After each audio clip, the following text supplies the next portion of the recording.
All right, folks. Welcome in to Pickaxe and Roll, brought to you by our good friends over at Superbook Sports.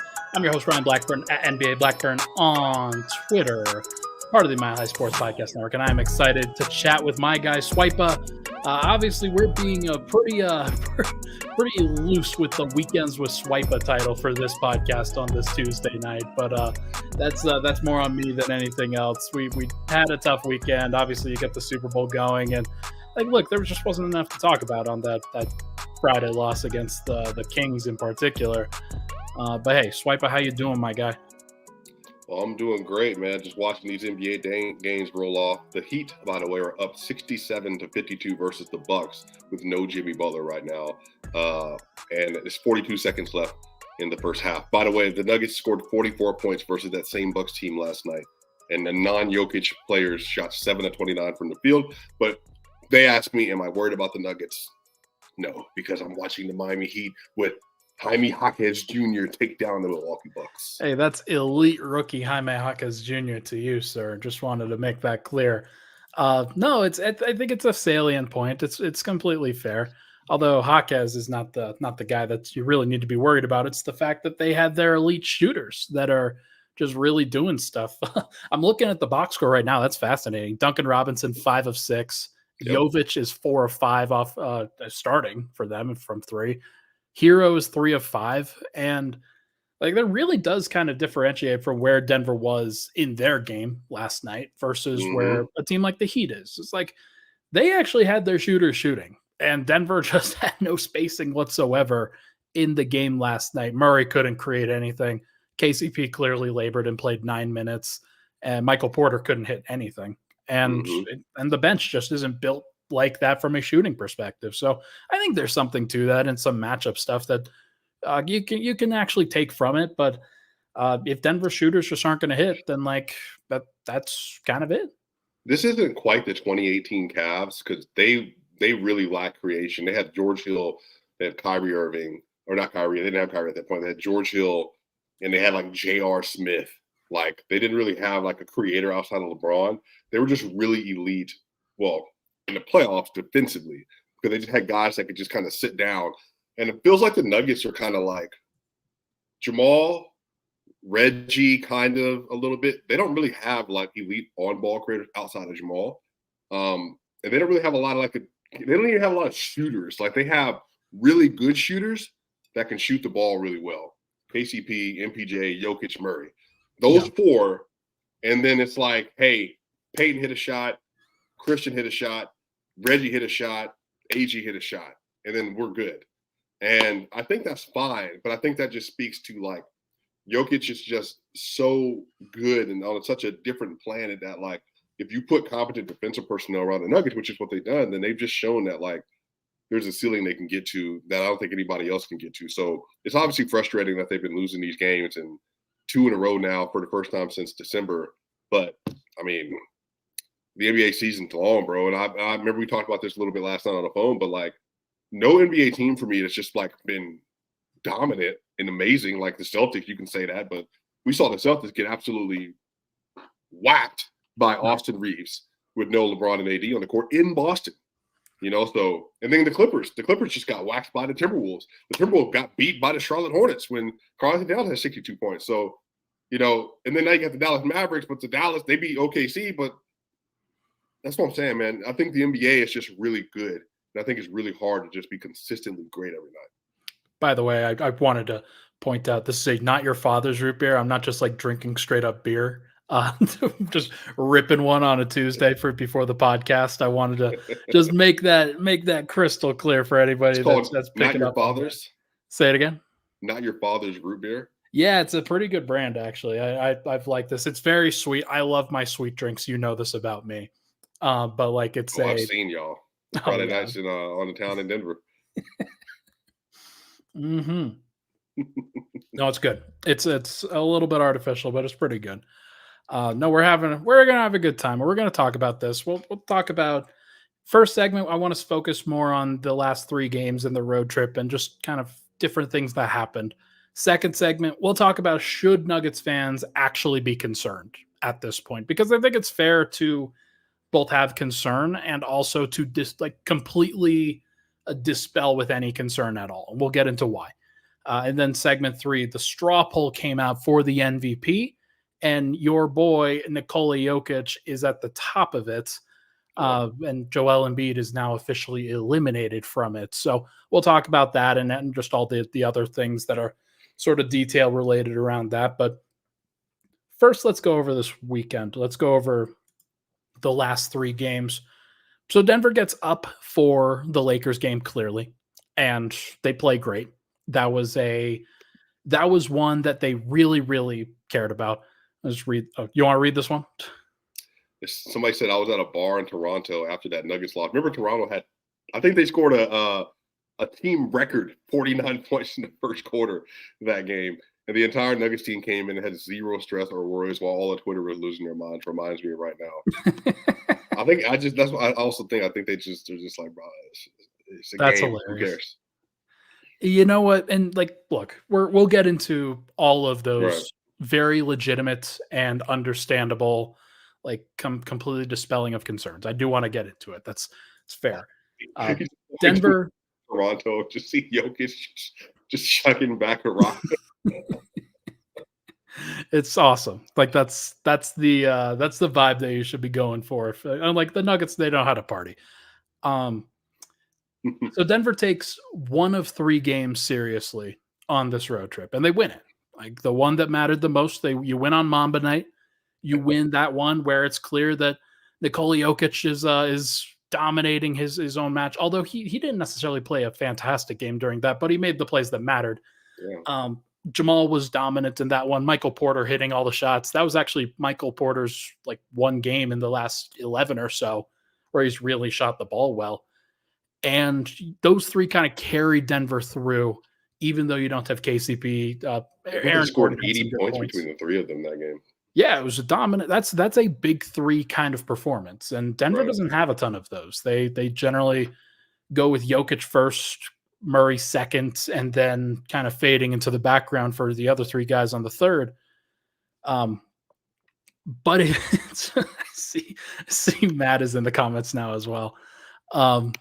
That's funny.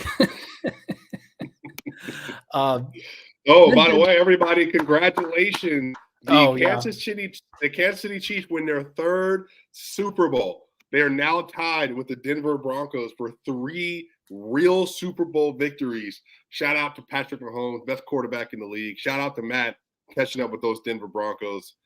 3 Super Bowls in the modern era, man. Really, really impressive job, man.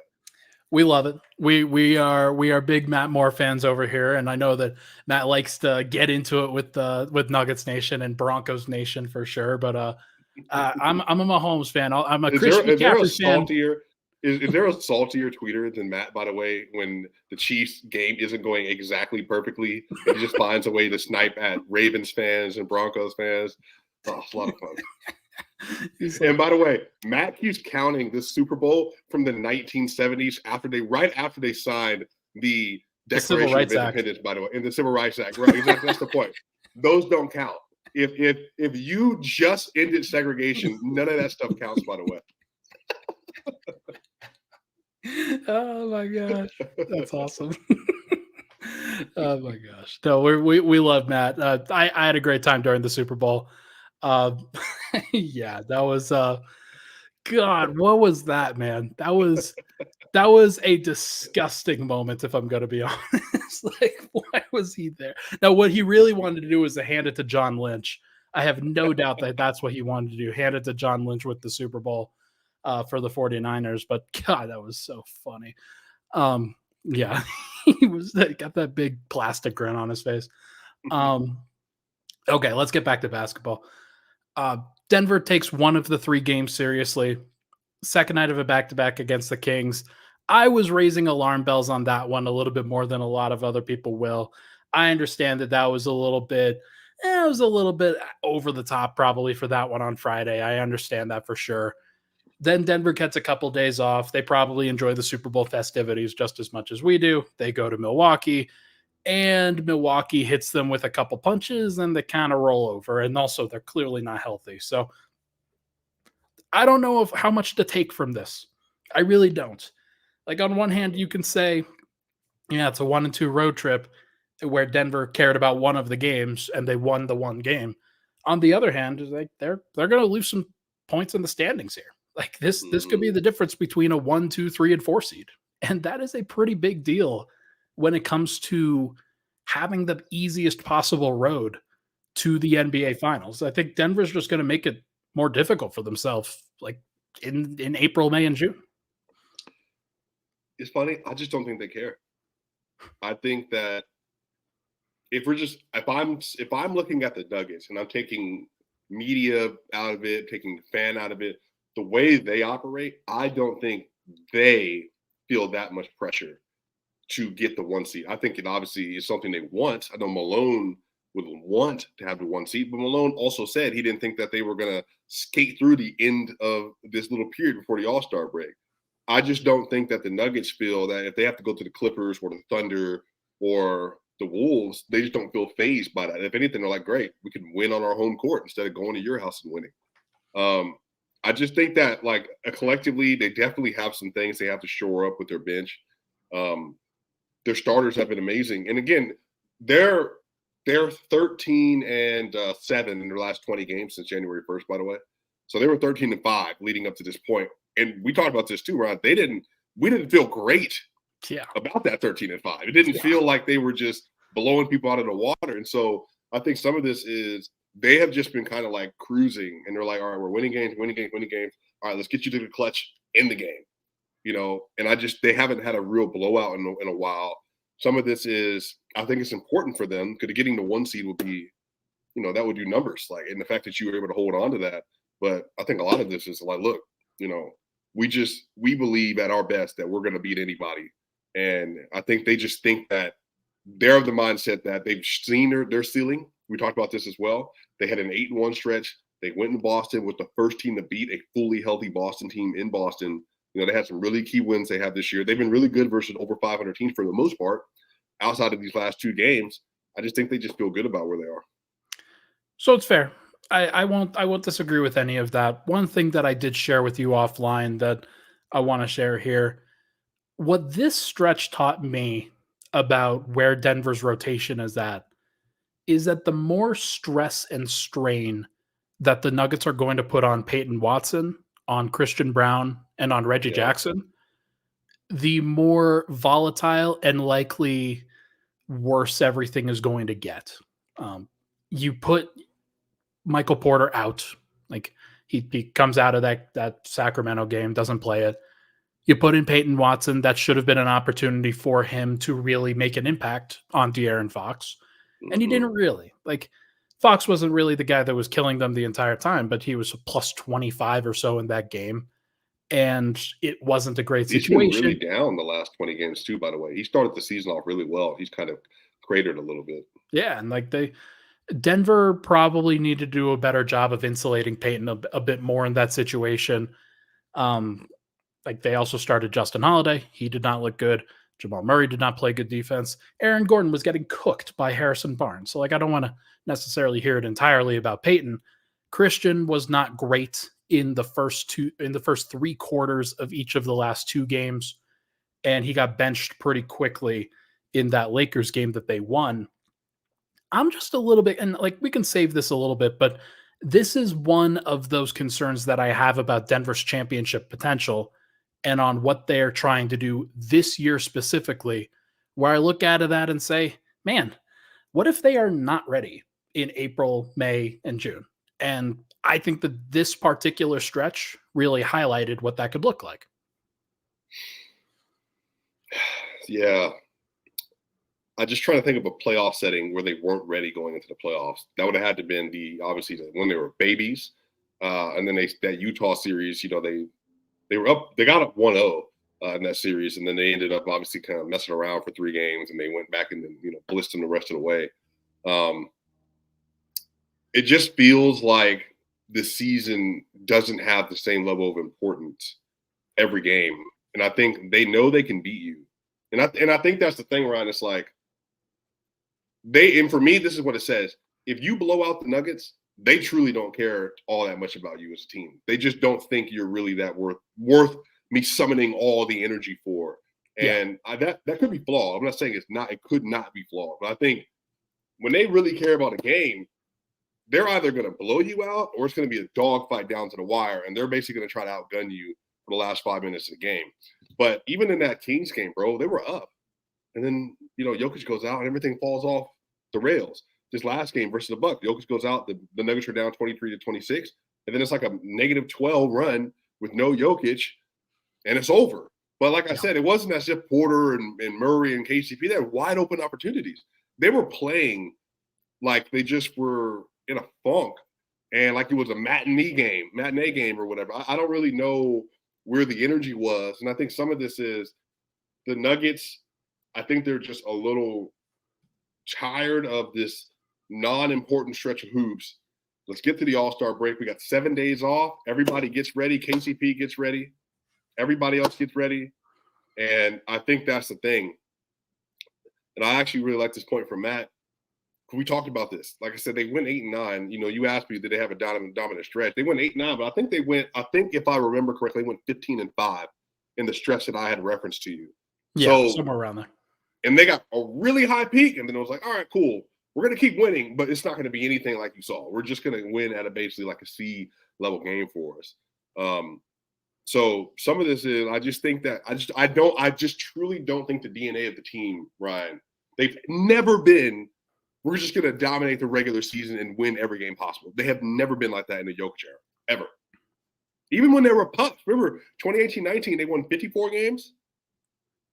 They had some losses in there that were bad. That were terrible. Right. They just have never been a team that's like, oh, we can win 62 games. Let's go do it.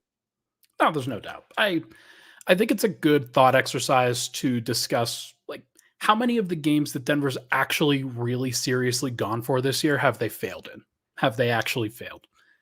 And I think the Philly game is one where I think that they were seriously going for it and they didn't get it done.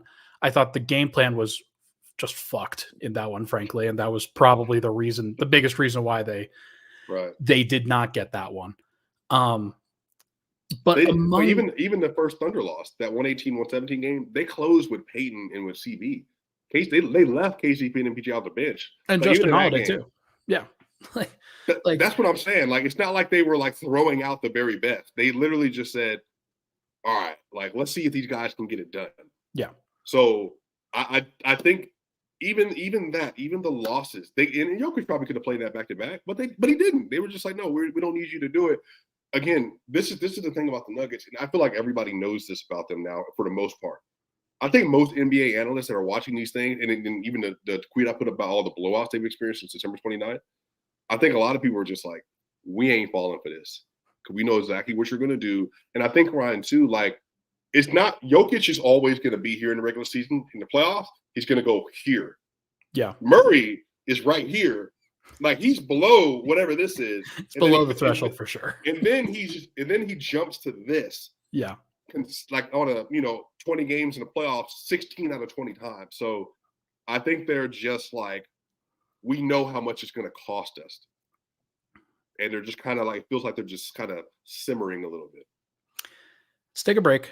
When we come back, I want to expand on this point a little bit. I want to share exactly why I have some concerns still, and why I also want to kind of monologue a little bit on, like, hey, I'm not the enemy here. Like, let's be honest. I'm really, really not. So we'll get into all of that. But first, I got to pay the bills, and we're going to talk about changing the game this year with winning some money this season with Superbook Sports, the most trusted name in sports gambling with a direct line to Las Vegas. And now you can use that promo code MILEHIGH, where you score up to $250 with the first bet bonus. Win or lose, Superbook will match your first bet up to $250 with promo code MILEHIGH. Download the Superbook Sports app, enter that promo code MILEHIGH, and you'll get $250 courtesy of Superbook Sports. Visit superbook.com for terms and conditions. Gambling problem? Call 1-800-GAMBLER. We'll be right back on Pickaxe and Roll.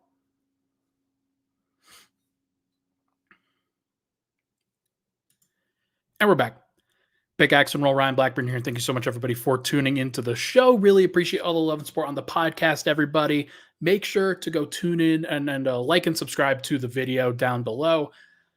For my schedule personally, I can't speak to Swipa. I am going to go on a trip that it leaves early Thursday morning. So I'll be podcasting late Wednesday night. You don't have to share it here. Give me a hint. I'm going to it is a tropical beach somewhere.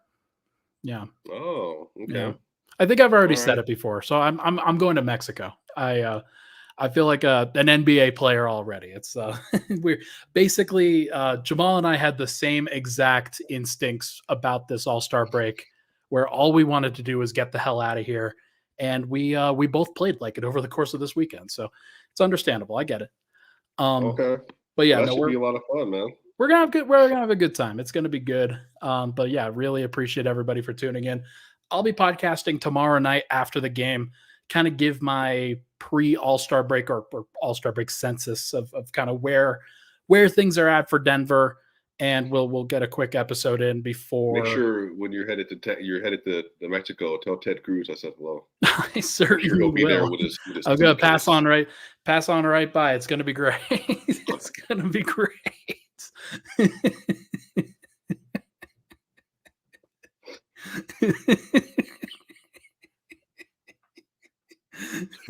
Oh gosh! All right, go ahead. We have a good time. For the I won't even tell the audio audience what I just did. It's going to be great. You can check out the video on Mile High Sports YouTube. Okay, on a monologue for a second here and discuss that I am not the enemy, and that Nuggets fans are clearly fighting the wrong fight when it comes to this particular discussion that we're having locally here. The Nuggets have so much pressure on them. It is insane. They have, and my friend Matt has also said this for sure, they have the most championship equity in the NBA right now because they have the best player, one of the greatest playoff risers of all time, the best fitting starting five in the entire league, and a coach that you can trust in the playoffs. Thank you, man. Thank you. It's very true. The enemies are inside the walls. Look, I want this more for I want this for the Nuggets more than just about anybody. And the reason why is because it literally benefits everybody here financially if the Nuggets are good. Like, it puts more eyeballs onto things that we do, puts everything into perspective on like just how good this team can be. The relationships that we obviously develop here locally with this group are fostered, and like you continue to develop those. And I think that as everybody at like the tide rises and all boats rise with it, basically. That's how I would describe this. I want success for the Nuggets. I do. I really think that it benefits me greatly if that happens. So when I call out something and I say, this is something that I am concerned with, this is something that I think is going wrong, there is in no way, like, the only agenda that I have with things like that are that I want Denver to win a championship because it benefits me. And I will never hide behind that. But I also think that everybody should understand that like when I say something, it's not just to get interactions or engagements or anything like that. I don't need the $12 check from Elon Musk to like benefit me for that. That doesn't matter. What really matters, in my opinion, is that Denver's doing everything possible they can to win a championship, because those last forever, and these opportunities do not come around long and for very often. And just think about how long it took Denver, even when they had Nikola Jokic, to really seriously open that championship window.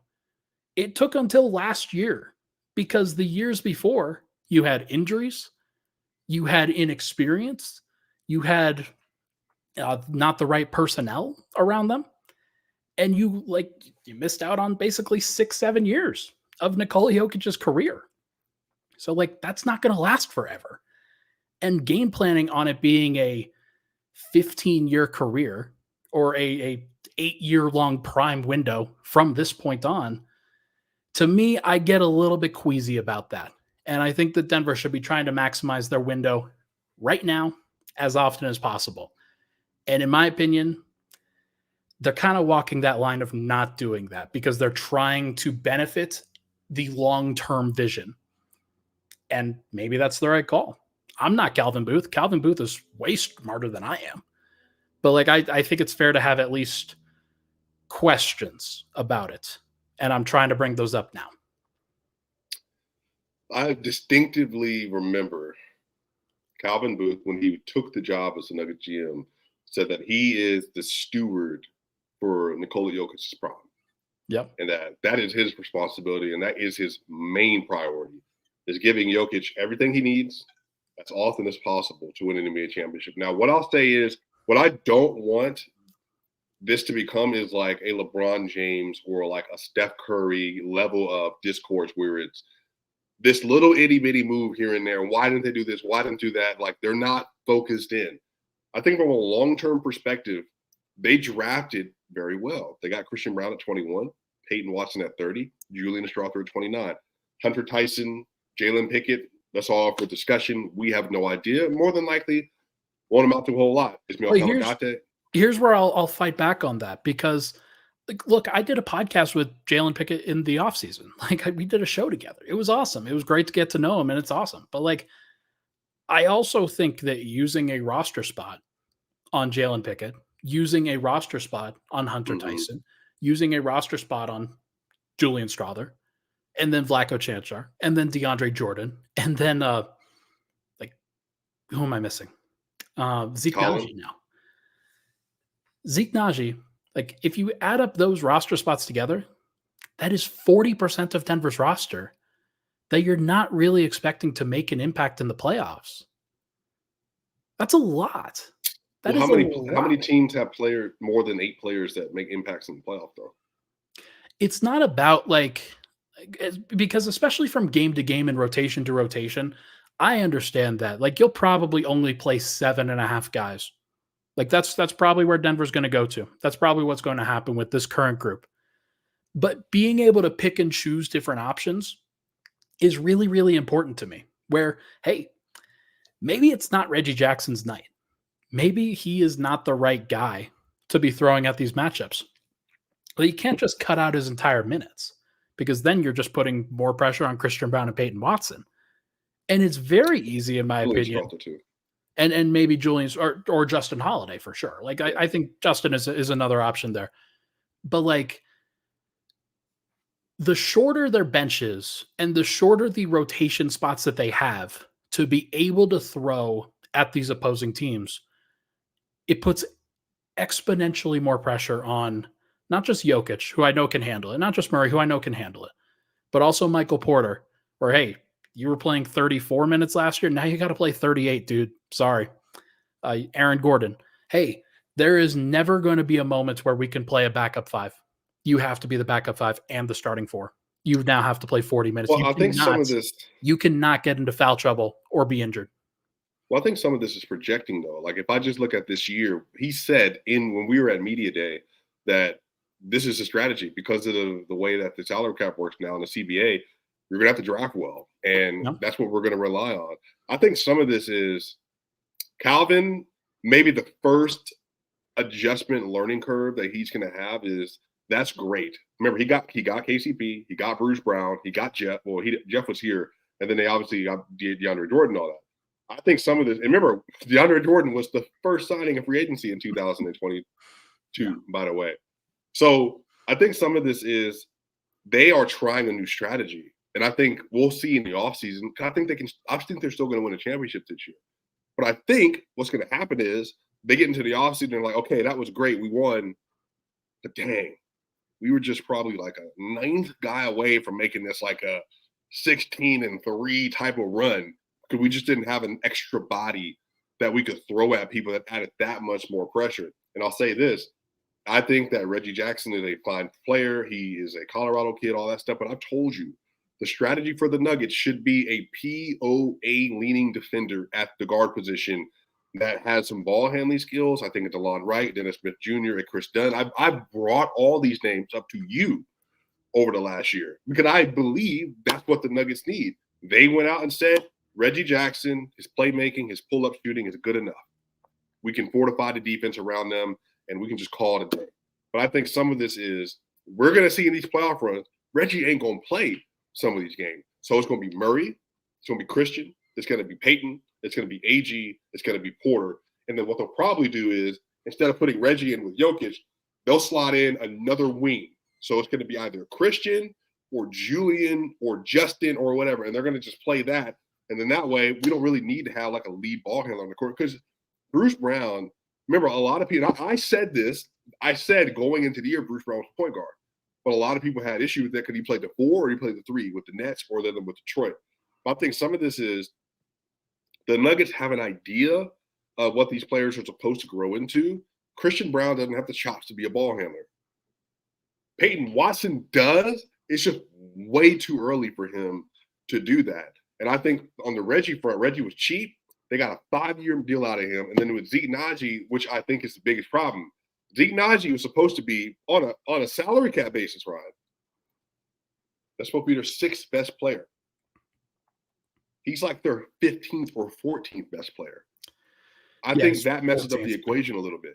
Yeah. So I think if that's the case where Zeke is your 6th biggest contract and he's doing nothing, think about if you had Bruce Brown at $8 million a year right now. I would love that. But that's what I'm saying. It's just they couldn't do it, though. Zeke, for me, I think Zeke is a trade trip. I think that Reggie Jackson, maybe this offseason, they're going to combine those. Like, I don't know what they're going to do. They're going to have to get rid of Zeke just because I don't think it's good for him. I think he needs to be in a new situation. I think they need a real backup 4, backup 5 that makes similar money that they can actually play and trust as a veteran. Because Malone doesn't trust Zeke, and he can't use Zeke. And you saw Zeke come in the game yesterday, Ryan. Nothing. Doesn't have any shot confidence. Doesn't have any shot intelligence. And then he also is a fouler because he just doesn't stand. He's all over the place right now. By the way, his contract lasts as long as Nikola Jokic is Supermax. Yeah, so 4 more years after this. He won't be a Denver Nugget that entire time. Yeah. Yeah, that's going to be a hard contract to trade. Like you can't just think of it as matching salary because that other team is going to then think, hey, we also have to keep this guy on our books for another 4 years. Right. It's going to be a tough sell, in my opinion, based off of how he has played. So, look, if I look back to where Denver went wrong, in my opinion, in the offseason, I think making the draft pick trades that they did, trying to add a bunch of rookies, and then not having Reggie Jackson on a minimum and instead having him on the taxpayer MLE, I think that was an issue. They needed to bring in some other veteran that was available for the taxpayer MLE. I don't know who that was. I think it probably should have been a backup 5, in my opinion. And like just having some Drummond, what did he get? 9 mil, 8 mil or something like that? No, not even close. He got like 2 years for 6.5 total. Like, but that was the previous year. So not even really worried about that. But like, he's like, that would have been an option. And the fact that Denver doesn't have options is what really scares me, because it is my opinion that Denver cannot be defeated by an ankle injury. If they are defeated by an ankle injury to one of their starting 5, then that's not good enough, in my opinion. That's not good enough from what other team can win a championship with an ankle injury, though? I think the Celtics could. They could not. The Celtics could lose Al Horford to an ankle injury and be fine. Al Horford is not one of their main players, though. They have 5 other players. Derek White, no. Drew Holiday, no. Jason Tatum, no. Kristaps Porzingis, no. Those 4 players. You don't think that they could lose Drew Holiday? No. Or an ankle injury in a clutch, hypothetically, a clutch game 5 or game 6? Absolutely not. That changes the fundamental outlook of their team if they don't have Drew on the court as a corner spot up shooter, as a ball handler, and as a defender. No, absolutely not. Absolutely not. What about the Wolves if they lost Jaden McDaniels for a clutch game 5 or 6? Yeah, sure. But guess what? The Wolves ain't winning anyway, more than likely. But again, I think for me, it's like no one is picking the Wolves to make it out of the West because they don't have the top end talent to get it done. Because this is the thing, Ryan. Even if you're 5 through 8, or let's say who's the worst starter they have, Mike Conley. Mike Conley, Naz Reid, Nikhil Alexander-Walker, who I love. Everyone knows this. Monte Morris. And Monte Morris, and then, Jordan McLaughlin or whatever. Kyle Anderson. These players ain't winning you no round. They might get you in a game and keep you close, but they're not.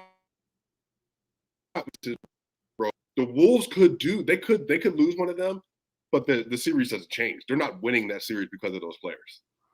No, I'm not trying to sit here and say that they would. More of what I'm trying to say is that if Denver, like hypothetically, you lose KCP to an ankle injury in the second half of a game 5 and you need to survive. Like, can Denver do that? Yes. Yeah. I think they can, and I think they can get it. Because that's Peyton, though. But remember, that's what they've been doing. It's supposed to be Christian. But the person they have shown you that they will close with is Peyton Watson. So, yeah, I mean, they would. He did it versus the Warriors and then versus the Lakers. What is the Lakers when Peyton – that's what I'm saying. I think he's the one that they will slot in. I think by the time we get to the end of the season, I think Peyton is going to be a 6-star. And if that happens, and if he a lot of this is going to come down to your faith in him specifically. And I know you have a lot of faith in him, and maybe that's a lot to ask. It's a lot to ask for a second-year player. Of course, he's 21, man. He's really young. But I guess for me though, bro, it's like if I look at trusting your sixth man, then you're saying, okay, you're going to trust Kyle Anderson. We saw Kyle play in the playoff last year and the year before. Dude was being, and again, I like Kyle. He was literally unplayable at times last year. Unplayable in multiple games in both of the series that they lost. But then even if you go to the Thunder is going to be Cason Wallace, Isaiah Joe, or Gordon Hayward is going to be their sixth option as well.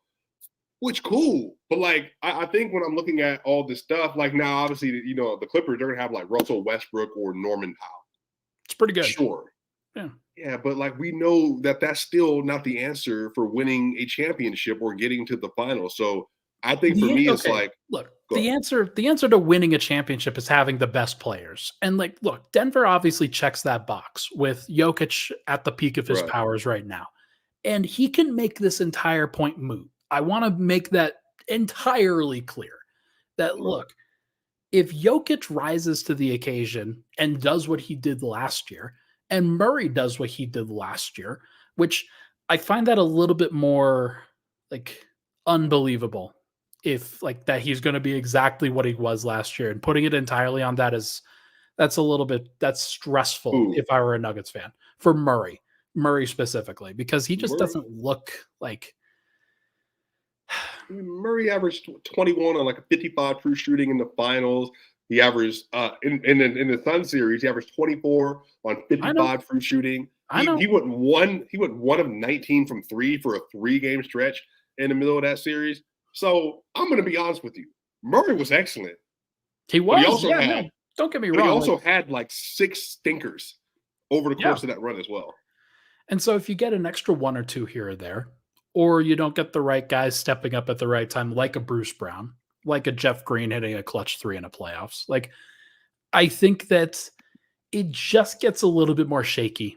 And the more the bridge starts to really wobble here, the more difficult I find it being okay, they're going to do it this, and this. It was very easy last year to see what the vision was. I also want to say this, though, and I think this is fair. I think your critique is fair. Your words are fair. But do you know why I don't care? Why? Because LeBron had to deal with that crap for years. I agree with you on here. So, and again, I'm not dismissing your point, but I'm saying you're right.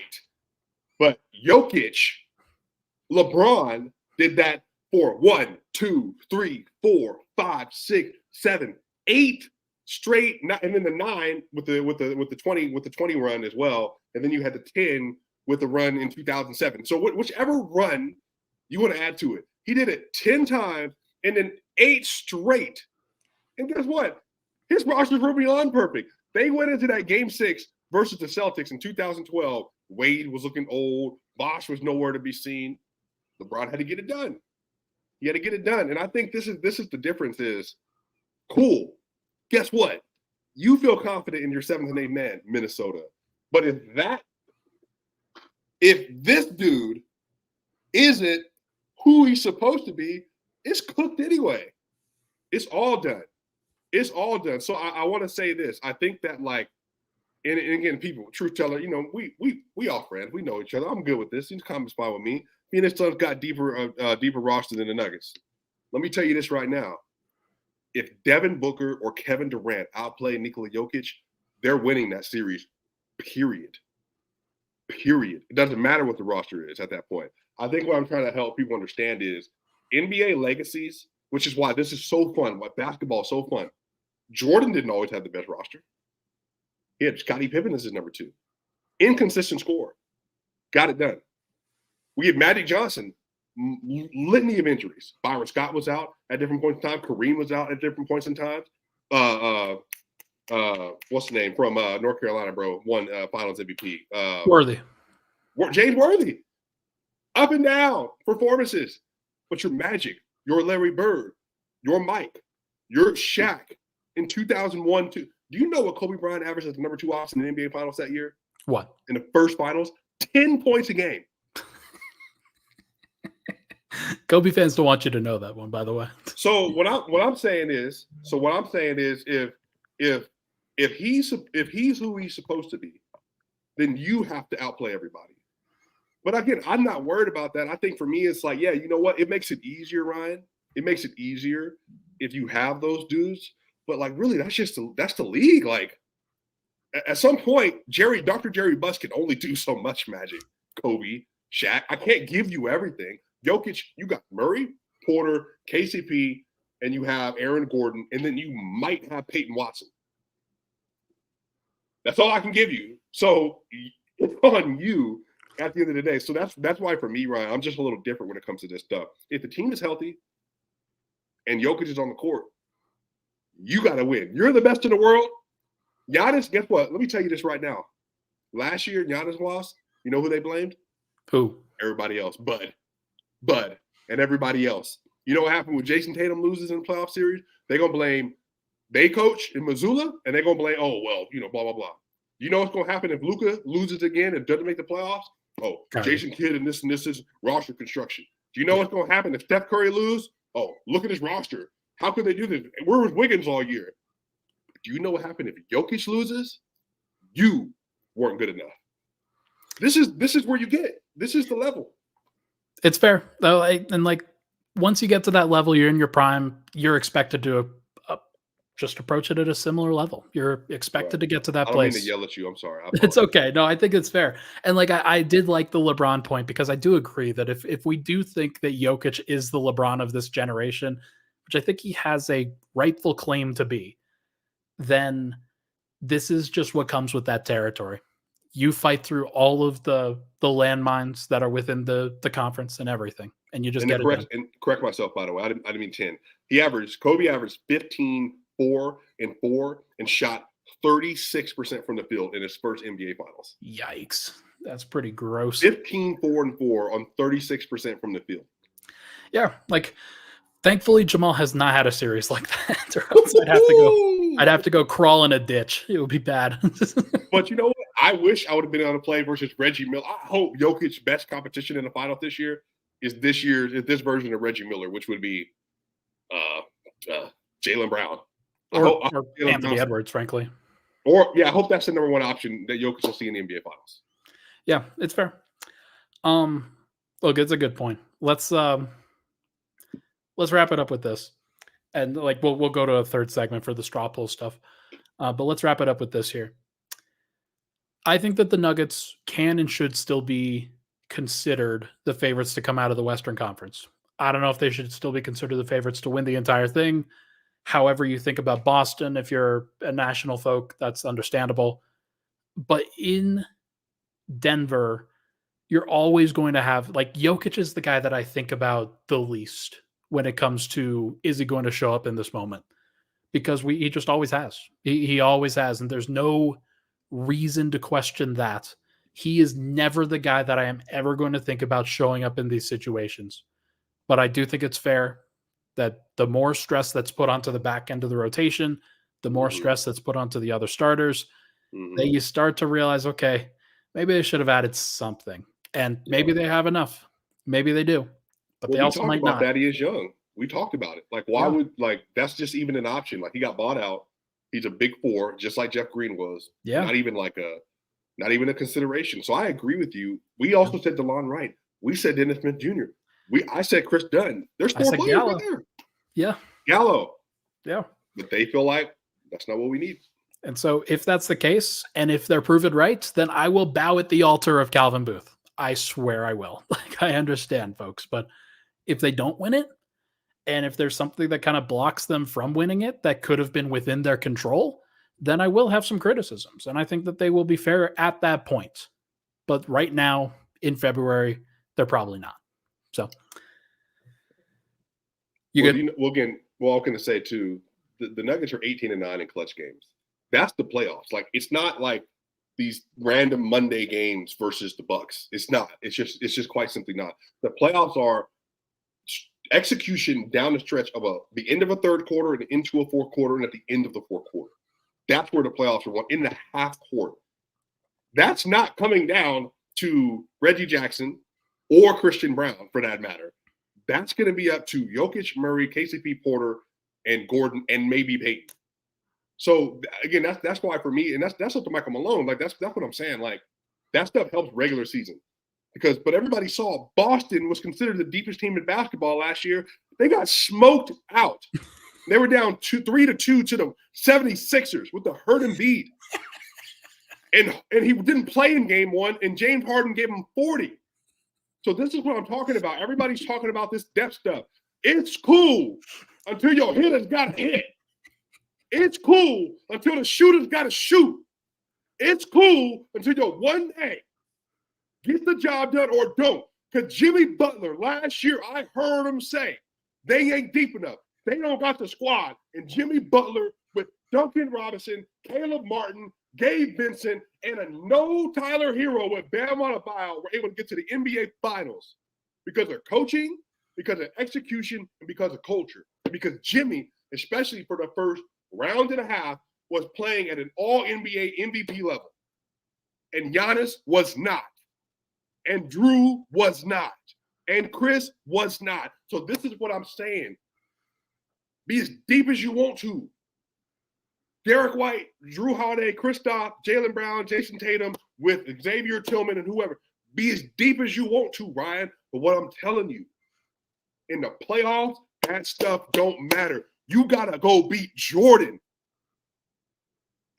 I ain't gotta beat no what's the dude from Europe that played for them that I love? Oh, Tony Kukoc. Oh, yeah. Their fourth option is Tony Kukoc, y'all. But how do we match up with that? What? I'm worried about no Tony. You got to beat Jordan. So this is what I'm saying, y'all. I'm not even trying to. This is not even about like being a homer. Historically, Ryan, NBA history, you got to beat that guy at the top. The problem is you more than likely don't have the solvent. We saw the Bulls shouldn't have won every year. The Cavs shouldn't have been every year. The Heat shouldn't have won every year. Now, the only time you can really say depth mattered, Ryan, was that 2013-14 Spurs team and the 04 Pistons team. Depth, oh, yeah, it mattered. But that's because they had, Thiago Splitter and all them on the bench. That's not why they lost. Kawhi, Duncan with freaking Manu Ginobili. That's why they lost. And Tony. That's why they lost. So this is what I'm saying. Like, I agree with you, bro. I really, truly do. But at the end of the day, is this guy. He's the one. This is why it would not work. Don't get outplayed by Devin Booker, Kevin Durant. Don't get outplayed by Jason Tatum. Don't get outplayed by Giannis, Luka. It's up to you. This is the cross, the best in the world. You gonna be a top 10 all-time player? This is your moment. Look, Peyton Watson, Bruce Brown and Jeff Green played on this team. They're not on the poster. They're not on the poster. There's a reason, Ryan. Ryan, me and you, we're a team. If we don't get the job done, if we aren't good, Mile High Sports don't do well. I don't care how many people. Mile High Sports ain't going nowhere on the basketball side. If me, you, and then for football, Cody. We got to carry the job. You got to be great. There ain't no Anilo behind the scenes, Danny behind the scenes. Oh, well, I didn't have enough help. What do you mean? You got a microphone? You got lights? Turn them on. Oh my God. Am I making sense, Ryan? This is awesome. I love this. This is hilarious, man. You're right. Sense? You're right. It's true. I understand. No, it is completely fair. Oh, is it fair? Is it a really a fair position? No, of course it is. Like your position is fair. I think that my position's fair, but fair. also like fair too. Yeah. Yeah, but also like, yeah, these other teams have got to get through Joker still. Like, even if like, and I mean, let's get to this on the other side because I do want to talk about the MVP thing too. When we get to that. The Bucks are down 30 fully healthy to the Miami Heat, by the way. The day after they show up versus Denver. Oh God, man, they're such frauds. But everybody's like, well, what about this game? They're such frauds, man. Oh my God. What is this? What is this? This is what I told y'all, man. Stop it. Oh my God. Okay, let's take a break. When we come back, we're going to talk about the MVP conversation. But first, good morning, Broncos. Hey everyone, this is Cody Rourke, Denver Broncos beat reporter for Mile High Sports. I want to tell you, make sure every single weekday at 9 o'clock a.m., Monday through Friday on Mile High Sports YouTube page, you catch Good Morning Broncos, your daily bite-sized Broncos conversation that you can have with a cup of coffee as we prepare you for all things that are going on with the Denver Broncos in season, out of season, all the storylines, all the drama. Subscribe on the Mile High Sports YouTube page.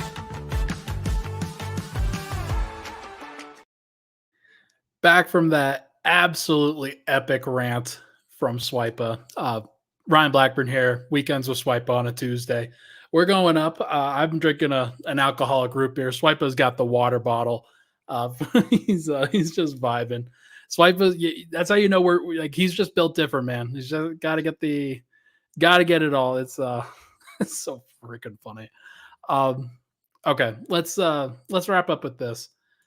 Actually, yeah, okay. You know what? Super Bowl. We just talked about that at the top. There is a Patrick Mahomes versus Nikola Jokic comparison to be made too. Like where it was clearly the 49ers year to get it done. Like they should have gotten it done. Had a great team. They had the one better of the most stacked teams in the last several years in the NFL. My guy, Christian McCaffrey, he had a good enough game despite the fact that he fumbled early. I was pretty sad about that. But then 115 all-purpose yards? He had like 160. He had like 80 on the ground, 80 in the air, something like that. Like, it was good enough. But why did they lose, though, Ryan? But why did they lose? Why did they lose? Because the other guy on the other side. It didn't come down to anything that the 49ers did. It was just that the other guy was better. And like, Patrick Mahomes. It's like, where sometimes you're going to get the leading. Who's the only person to beat him? Jokic. Oh, Tom You're Brady. You're going to get the turnarounds. You're going to get the flip shots. You're going to get the one-legged three-pointers. You're going to get all of this stuff. You're going to get the underhanded throws. Like, you're going to get it from all these guys. And it just like incomplete poise in any situation. Yeah. Always poised, even after throwing interception to Travis Kelce. Okay, I'm sorry, I made a mistake. And then this is what I'm saying, Ryan. This is sports. This is not like some world of corporate where you got to have 15 people doing all these jobs to make a corporation work. In the NBA, there's a guy. And then there's everybody else trying to catch this guy. So everybody right now in the MVP conversation we're entering into, they're like, well, how is Joker leading the MVP race? He's like not doing this, and this. It's like, are we really gonna do this again? A second year in a row. We really gonna do this again? It is funny just to think about doing this again. By the way, that straw poll has already been buried to the bottom of ESPN because they probably do not want people to have to read about Jokic leading it. I'm pulling it up right now, just making sure that we can get the full picture of where the ball is. How many first place votes he had last year? How many? Wait, say it again. Do you know how many first place votes he had at this same poll last year? Probably about 75. 77. Yeah. But remember what happened though is Bontemps himself went on the podcast the next day and said, he was upset and surprised that Jokic got that many first place votes. Because he just felt like Giannis was having an incredible year, and everybody, that's when it all like everything shifted. And so I think this is the polar opposite. I think now this year people are just like, we just, this is what it is. And this is, so anyway, go ahead, Ron. Well, we'll see. I do think that SGA is going to be, so here's the actual breakdown of the actual votes this year. Jokic has 69 first place votes. Shea has 24. That is 93 combined between the two of them. Mm-hmm. Giannis has 2. Luka has 3. Jalen Brunson has 1, and Anthony Edwards has 1. Which I don't know what people are watching with Ant. Like, he had 2 total votes in the entire thing, in the entire straw poll. Why would he have first? I don't understand that. Him and Jalen Brunson have first place vote. Yeah, like, what is that? Like, there is a conversation to be had between like 5 guys right now, in my opinion. And they did get the top 5 right. Like, I think Kawhi is having that level of conversation here. Luka is like putting up crazy numbers despite the fact that the winning's not there. Giannis, like, there was a lot of discussion from Giannis and Bucks fans over social media today about how he'll never get his respect. Bro, we've seen the song and dance before with him. Like, he doesn't drive winning in the same ways that these other guys do, in my opinion. Well, I just also think, Nikias, who we all are a fan of, he said SGA has been a better defender than Giannis this year, and Bucks fans lost their mind. I'm just like, how can you watch what's going on with these teams right now and be like, oh yeah, no, that guy's definitely, because it's never his fault. This is what I'm telling you, and I like Giannis is a top 2, but this is why I'm saying it's not his fault. Their defense isn't working. It's not his fault. They lost to the Miami Heat. It's not his fault. It's only the praise. This is Giannis respecting Giannis is moving into Kevin Durant territory. It's not your fault. It's just not. You're like the perfect ideation of what we think a basketball player should be in a lot of ways. And again, Giannis, he's in the best in the world conversation for many people, as he should be. But you can't keep telling me it's not your fault. But if the other dude has a legit reason, Facu Campazzo, Brent Forbes, Austin Reeves, and loses in the first round, the same way Giannis did with a fully healthy roster, it's his fault, though. You know who they started opposite of him in the Miami Heat game today? Nikola Jokic. Like, come on, man, put him through a wall. Like, or if he's guarding, like, if he's being guarded by Bam, then that's really like, go feature Brook Lopez. Like, you shouldn't just have to be like, I don't know. There's a lot of stuff here that, look, I think that there are 2 guys that can realistically win this thing. Yeah, it's Jokic Shea's and Shea. A freaking dog. Shea, is he the? Let me ask you this: is he the best guard since Harden, or even including that Harden year in 17-18? Ooh, that's a good one, because Harden commanded more attention than Shea did. And the way that people had to guard Harden and just literally had to throw out conventional defense was crazy. Like, you had Utah literally, Ricky Rubio playing behind him and like funneling him towards the basket, closer to the basket. It didn't work, but they were trying shit because they had to. And that was crazy to watch at that time. Really, really interesting to see. And I don't view Shea in that same light. Like, I think he can be bothered a little bit more. I think he doesn't necessarily, like, there are some levels of physicality that he doesn't handle as well if he doesn't get the call. Like, even Harden through that time was strong as an ox, man. Like, he could fight through that contact a little bit better.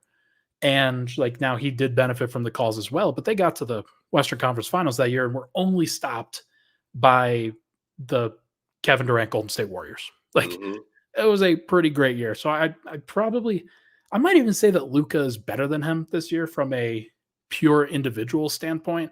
Right. But like, that's not where the MVP conversation is born out. Like, it just isn't. I think Shea is incredible, man. He's just that turnaround he has. He's so patient. He's so calm. I do too, by the way. Like, yeah, he just has this like kind of like swagger about him too. Like, he's just as dynamite. And I really like his game. And he's at that perfect stage where he's only getting love and he's not getting hate. The only people that don't like him are Curry fans because they just feel like he's passed him up and, He's Which taken he first team All NBA from him. Yeah, respect to Curry. Yeah, he has. Yeah. Not every 35-year-old can be in the first team All NBA discussion like LeBron. Yeah. So I think that also ends that conversation too. Like, I know what LeBron was doing at 35, but apparently people have Steph. Did you have Steph Curry in your top 5 or 6? No, you didn't. I mean, I think I had him on the borderline of it, but like I know I had Jokic. Actually, you know what? I had Jokic, Giannis, Curry, Luka in that order at the Yeah, I did beginning of too. the year. I think Curry just hasn't been as good this year. Yeah, and Shea's been incredible. I just think that Shea has a real chance. He has the hype. He's everything people wanted Jason Tatum to be. I don't say that disrespectfully either. I mean, he's very successful as a young player. I just think that like he's just like he gives me number 1 guard vibes, which you never see. You never see that. He's more of a number 1 than players like Embiid, I think, in a playoff setting. He just has an action he can just keep getting to constantly. And then no matter how you guard him, he's comparable as a step back 3-point shooter, but he's also really freaking good at getting downhill and creating opportunities and advantages for himself and his teammates. And then defensively, he's like a first team All NBA defender. He's been great. Like there's no doubt about it. I think he would be a deserving winner if they did win. I think if OKC outpaces Denver in the standings, then he has a legit argument for sure, because the teams around them are pretty comparable. Like they are. I think that Jokic probably gets a tiebreak, like because he is that dude. And like, if you're really one of the voters that's like, oh yeah, we got to change it up for the sake of changing it up, like, why? They already did that last year. Yeah, exactly. Like a lot of this is getting back what was a lost MVP year last year. So it wouldn't surprise me if he goes back or if he gets the third. I think that it's probably more likely than not at this point. But like look, if Jokic and Denver have another 4-game losing streak in March and SGA provide some separation in the playoffs and in the playoff picture, then like there's a reason, like there's some logic and some narrative stuff that I think voters will be able to create. And the numbers are similar enough, especially from an advanced perspective, that like it's hard to argue too much with it, Yeah, I mean, we'll see. It's going to be a lot of fun for sure. Like I said, I just think Jokic is in his LeBron era where everybody has kind of, for the most, I think the thing about the season, because Luka's numbers are so inflated and B's numbers were so inflated, Giannis is another 30, 10, and 5 year. People kind of lost Jokic in the bud, like, 26, 12, and 9. It's like, like his numbers. Yeah, like his numbers are like kind of similar to last year, 24 and a half, 12 and 9.8. And they're like, well, he's whatever. But again, I just think like, everybody's kind of relaxed on Joker right now when it's just going to, Anyway, so I think Jokic wins. I think he wins this year because last year was such a debacle on so many non-basketball level narratives that I think that he will win. I think he's earned it. But also too, like, I just think like at some point you're just got to crown the best player again, like we used to. Like, Jordan got it. LeBron should have got it in 2011. I don't care about no seeding stuff. Like to me, that didn't mean anything. Like Derrick Rose wasn't better than LeBron. Malone wasn't better than Jordan. Like, well, he won the most games that year. Like, I don't care. I don't want Karl Malone and Derrick Rose respect to have an MVP. Give them to Jordan. Jordan should have 6, and LeBron should have 5.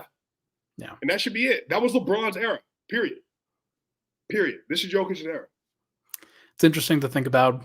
I do think that it's more likely than not that he gets it, but like Astrid says here, MVP race will be decided in the last few weeks of the season. Jokic does not face off against Shea in the last few weeks. All those matchups are done. If he wins matchups against Minnesota and Anthony Edwards and like that team, like Clippers again, I think that would be some narrative stuff. That would be some serious. They play Boston in March again in Denver. Yeah. Like that would be pretty big. And also like Phoenix and teams like that. They've only played Phoenix once this year. Those matchups will be on primetime. Lakers matchups will be on primetime. You already know that. One other thing that could really help him, if he just averages like 11 or 12 assists, somewhere around there. If Denver's like guys the are last just shooting 28 games of the year or so. Yeah, that would be a great way to just like, hey, like, look at how valuable the playmaking is that he has. Look at how many games Denver's winning while he's operating as their point guard, basically. Like, Right. there is plenty of value to that. And the winning's going to have to come with it, obviously. But if he can get that assist number up a little bit, I could definitely see it for sure. Final thing here, by the way.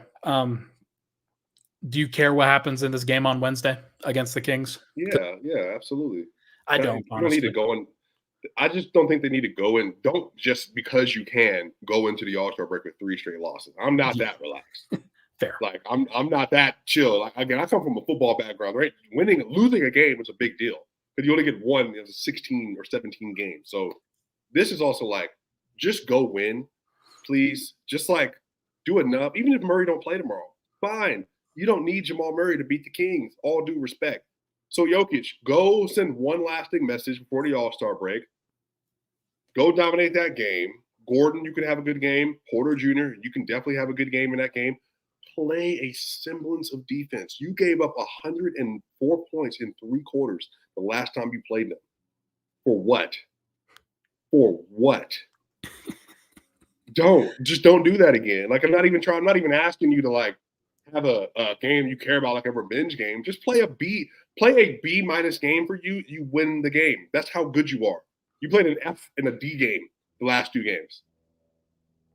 Just go play basketball. It's your last game for 7 days. Then you can recharge, go on break and all that kind of stuff. And then, we can just keep it moving, bro. Because, by the way, Giannis was a minus 23 tonight. Yeah, it was bad. And they got blown out by the Heat. Yeah, it's not great. Not great for them. Kings, by the way, getting a rough deal tonight. They are on national TV facing the Phoenix Suns. They'll travel west to east. Not by much. Because now the Kings get to live it back up because the Kings are playing by when they're on their second night of back-to-back. But they're also they're losing an hour of game time too because this game is starting at 8 Mountain and it's going to begin tomorrow at 7 Mountain. So they're going to be there. That's a tough one for them. Denver has to be able to take advantage of that. They can't be the more tired team heading into that matchup. Like just come on now. That shouldn't be a problem. Sir, we've run very long. That's fine. Sometimes you need these episodes. Matter of fact, Anilo, we need to clip that part where I talked about is this guy because that needs to be understood. I might even do a video on myself tomorrow. All that depth stuff is cool, y'all. Thaddeus Young ain't solving the problem if that man right there ain't who he's supposed to be. It's that simple. It's very fair, and we got to remember to have faith. It's completely understandable, but look. Our 8 minutes of absolute gold started with some root beer and then ended with some absolute GOAT discussion. So, yeah, root beer. Everybody, have a great day. Go watch the Nuggets game tomorrow and then check in with me late tomorrow night. I'm going to be doing one final episode before the All-Star break. You're probably not going to hear from me again after that, so you're going to want to catch it, and we'll have a good time. But, hey, really appreciate it. What's up? They said, oh, joy, no Ryan for a week. Yeah, I don't even know if I'm going to do any alley-oop stuff. So we're gonna have to record some prior episodes tomorrow for that. But hey, either way, everybody, thank you so much for tuning into the show. Really appreciate all the love and support on the podcast. Make sure to hit the like button, hit that subscribe button down below. Would genuinely appreciate it. We will talk to you guys sometime soon.